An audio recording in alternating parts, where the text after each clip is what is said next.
Wherever you go, whatever you do, throw a little at it. Omax, Vest and Briefs. 2G ஊழலுக்காக சிறையில் இருந்தபோது திமுகவினர் யாரும் தன்னை வந்து சந்திக்கவில்லை என திமுக எம்பி ஆர் ராசா ஆதங்கத்தை வெளிப்படுத்தியுள்ளார். ஆதரவாளர்களிடம் ஆர் ராசா பேசிய ஆடியோவும் வெளியாகியுள்ளது. அதனை தற்போது கேட்கலாம். திமுகவில் இருந்து ஒரு எம்எல்ஏ வந்திருப்பாங்களா, ஒரு எம்பி வந்திருப்பாங்களா, ஒரு கட்சிக்காரங்க வந்திருப்பாங்களா? நான் அரசாய் 2 மாசம் கழிச்சு கனிமொழி உள்ள வருது. அது வரைக்கும் நீலகிரி உட்பட எத்தனை பேர் வந்து பார்த்தாங்க? என் மனநல ஜெயிலுக்குள்ள எப்படி இருந்திருக்கும்? என் வீட்டுல ஏதாவது எடுத்தீங்களா? கலைஞர் டிவி போச்சு பணம், அதுக்கு மேல நான் சொல்ல விரும்பல. என் வீட்டுல ஏதாவது சிபிஐ எடுத்தானா? யாரும் என்ன தாக்க வந்தீங்களா? நான் வந்து ஒன்ன சொல்லப்பா. திமுக ரெப்ரசன்ட் யாராவது தலைவர் வந்து துறைமுறை அனுப்பிச்சு வச்சாரா? ஒரு அமைச்சர் வந்தீங்களா? நீங்க சொந்த பாசத்துல ரயிலே வந்திருப்பீங்க. அண்ணாவோட பல்லவன கேளுங்க. நாங்கெல்லாம் வந்தோம். கனிமொழி வந்தது பாடு எல்லாம் படையெடுத்து எல்லா மந்திரி வருது. எனக்கு தெரியாதா? ஆனா அந்த 2 மாசத்துல என்னுடைய மனநிலை எப்படி இருந்திருக்கும்? நான் பஸ்ஸா இருந்தா என்ன இருக்கும்? அழகிரி ஒரு நாள் வராரு. ஒன்னும் ரகசியம் இல்ல. அழகிரி வந்து கனிமொழி அரசாணை பிற்பாடு கலைஞர் டிவிக்கெல்லாம் வாங்கி கொடுத்ததெல்லாம் ஸ்டாலின் தான். நம்மள நீங்க கனிமொழி ஜெயில இருக்கீங்க, ஸ்டாலின் தான் செஞ்சாலும் அப்ரூவ் ஆகிட்டு வெளியே வர வேண்டியதாங்க. சோதனைகள் எப்பெல்லாம் வருதோ அப்பெல்லாம் சொல்றேன், தயவு பண்ணி அரசியல்ல, அதுவும் நம்ம பதவியில இருந்துட்டோம், கொஞ்சம் ஹீட்டை தாக்கு பிடிங்க. இன்னொன்னு சொல்றேன், நமக்குள்ள இருக்கட்டும், கலைஞருக்கு பிறகு கட்சி அவர்கிட்ட போகும். ஆனா ஏன் பிடி விட்டு போகாது சார். போதுமா சார்? காலத்துக்கு வெயிட் பண்ணுவோம் சார். ஒரு 6 மாசமோ 1 வருஷமோ விண்டு சேஞ்ச் ஆகும். சார் நான் நினைச்சு பாருங்க, நான் வெளியே வந்து பிற்பாடு கண்டிப்பா கேளுங்க, வெளியே வந்துட்டேன் நான் ஹீரோ. அது என் புக்கு ஒன்று வருது வெளியில, இங்கிலீஷ்லேயும் வருது, தமிழ்லையும் வருது. ஹிந்து ராம் படிச்சுட்டு மலைச்சு போயிட்டாரு. என்ன சார் இந்த வெளி வெளுத்துறீங்கன்னு பிச்சை எடுக்கிறேன் எல்லாத்தையும். அதில் பிரணாப் முகர்ஜி, சோனியா காந்தி, மன்மோகன் சிங், சிதம்பரத்தை எங்கே பண்ணுறேன் நான். அந்த புக்கு வந்து ஒரு பெரிய ஸ்டாம் ஆகும் சார். அது வரைக்கும் நான் அடைக்க வசிப்பேன். அதுக்கு பிறகு எனக்குன்னு ஒரு தனி அடையாளத்தை ஏற்படுத்துவேன் சார். எப்படின்னு கேளுங்க, வட மாவட்டங்களில் வன்னியர்கள் போடு. ஆனால் சிவசங்கர் சொல்லுவான், நான் எப்படி இருப்பாங்க சார். சார் எங்கள் ஊரில் எனக்கு ஜாதி கிடையாது. வன்னியர்லாம் என் ஃப்ரெண்டு, என் சொந்தக்கார மாதிரி சார். இப்போ இந்த ஊருக்கு வந்தேன், கீழே கவுண்டர் இருக்கு. எந்த கவுண்டர் ஆச்சும் என்னை இசைன்னு பார்க்குறேன்னா எல்லா கவுண்டர் அட்டென்ஷன் நிற்கிறேன். அப்போது ஜாதியை தாண்டி வெளியே வந்துட்டேன்னா அதுக்கு போதுமான காசு இருக்கா, போதுமான மூளை இருக்கா? கலைஞர் போயிட்டா, கனிமொழி தாக்கு ஸ்டாலின் பஞ்சாயத்து ஆகட்டும், இப்போ அவருக்கு தான் பெரிய பிரெயின் இருக்கா? இந்த டெல்லிக்கு போகும்போது அப்படி இங்கிலீஷ் கூட்டிட்டு வரேன் ஒன்று. இன்னொன்று தங்கச்சி நம்ப மாட்டாரு. என்ன தங்கச்சி? கனிமொழி நம்ப உண்மையாது. அதான் கனிமொழி ஏற்றுக்க மாட்டாரு சார். செல்லு விடாது. என்ன வெளியே தள்ள முடியாது. சரி புரியுதா? என் கம்யூனிட்டி எழுத முடியாது, என் அறிவு வெளியே தள்ள முடியாது, என்கிட்ட இருக்க வேற செல்வாக்கு தெரிய முடியாது, வேற லாக்டவுன் நாங்கள் வச்சிருக்கேன். புரியுதா? நேரம் எனக்கே இப்போ சரியில்லை. கேளுங்க, இல்ல இவர்கிட்ட பேச முடியாது. இவர் போய் முட்டிக்கிட்டு திரும்பி வர்றாரு பாரு. நினைச்சிட்டு இருக்காரு எம்ஜிஆர் நினைச்சிட்டு இருக்காரு. தலைவருக்கு பிறகுதான் ஒரு செட்பேக் வரும்.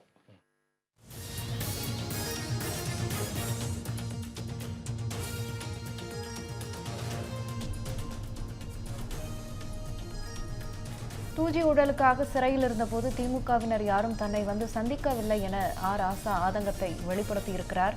இது தொடர்பான கூடுதல் விவரங்களை தலைமை செய்தியாளர் விக்னேஷ் வழங்க கேட்கலாம். விக்னேஷ் வணக்கம். தற்போது இந்த ஆடியோ எப்படி வெளிச்சத்திற்கு வந்தது? விவரம். ராகப்பிரியா வணக்கம். ஆர் ராசா கடந்த சில ஆண்டுகளுக்கு முன்பாக பேசிய அந்த ஆடியோ என்பது தற்போது சமூக வலைதளங்களில் வைரலாகி கொண்டிருக்கிறது. அதாவது மத்தியில் காங்கிரஸ் தலைமையிலான ஐக்கிய முற்போக்கு கூட்டணி ஆட்சியில் தொலைத்தொடர்பு துறை அமைச்சராக இருந்த ஆர் ராசா 2G ஸ்பெக்ட்ரம் ஒதுக்கீட்டில் முறைகேடு செய்ததன் மூலம் அரசுக்கு 1.76 லட்சம் கோடி ரூபாய் இழப்பு ஏற்படுத்தியதாக அவர் மீது குற்றம் சாட்டப்பட்டது. இது தொடர்பாக ஆர் ராசா தற்போதைய திமுக எம்பியாக இருக்கக்கூடிய கனிமொழி உள்ளிட்ட பலர் மீது டெல்லி சிபிஐ போலீசார் 2 வழக்குகளையும் அமலாக்கத்துறை ஒரு வழக்கையும் பதிவு செய்திருந்தார்கள். இந்த வழக்கில் ஆர் ராசா, கனிமொழி உட்பட பலர் கைது செய்து சிறையில் அடைக்கப்பட்டிருந்தார்கள். இந்த வழக்கை விசாரித்த டெல்லி சிறப்பு நீதிமன்ற நீதிபதி OP சைனி விசாரித்து 2G வழக்கில் குற்றம் சாட்டப்பட்ட ராசா, கனிமொழி உள்ளிட்ட 14 பேரையும் 2017ஆம் ஆண்டு விடுதலை செய்து தீர்ப்பளித்தார். அதனை எதிர்த்து தொடரப்பட்டிருக்கக்கூடிய அந்த வழக்கினுடைய விசாரணையும் மனுவுக்கு ஏற்கப்படுவதாக நீதிபதிகள் அறிவித்திருக்கிறார்கள். இந்த நிலையில் கருணாநிதி உயிரோடு இருக்கும் காலத்திலேயே ராசா தன்னுடைய ஆதரவாளர்கள் மத்தியில் பேசியிருக்கக்கூடிய ஒரு ஆடியோ சமூக வலைதளங்களில் வைரலாகி கொண்டிருக்கிறது.